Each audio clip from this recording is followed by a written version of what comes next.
কোন বস্তুর দূরত্ব থাকতে পারে কিন্তু স্মরণ থাকতে পারে না, ব্যাখ্যা করো। কোন বস্তুর দূরত্ব থাকতে পারে কিন্তু স্মরণ নাই, এরকম কোন ঘটনা ঘটলে সেটার যে কারণ সেটা ব্যাখ্যা করতে হবে। তো মনে করি এই যে ব্যক্তিটা আছে সে একটি বৃত্তাকার পথে ঘুরে আসতেছে। তো সে এখান থেকে যাত্রা শুরু করলো এবং ঘুরে ফিরে কি করতেছে, আবার তার পূর্বের অবস্থানে ফিরে আসলো। ধরি এটা একটা বৃত্তাকার মাঠ, সে কি করলো, দৌড়িয়ে এখান থেকে যাত্রা শুরু করে এদিক দিয়ে এসে আবার পুনরায় ওই বিন্দুতে শেষ করলো। সেক্ষেত্রে কি থাকতেছে, সেক্ষেত্রে দেখা যাচ্ছে যে এখান থেকে যে দৌড়ানোর ফলে যে দূরত্ব অতিক্রম করছে সেটা তো তার দূরত্ব। তার মানে দূরত্ব থাকতে পারে কিন্তু স্মরণ নেই কেন?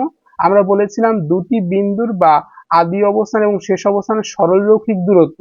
তার আদি অবস্থান অর্থাৎ যাত্রা শুরু করেছিল এই বিন্দু থেকেই এবং শেষও করেছে এই বিন্দু থেকেই, সে এই বিন্দুতেই শেষ করেছে, যার কারণে আদি বিন্দু এবং শেষ বিন্দুর মধ্যবর্তী দূরত্ব কিন্তু 0।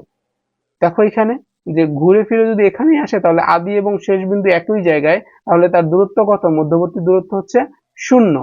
এর জন্যই বলা হয়েছে যে কোন বস্তুর দূরত্ব থাকতে পারে, সে দূরত্ব অতিক্রম করে আসছে কিন্তু স্মরণ কি, 0।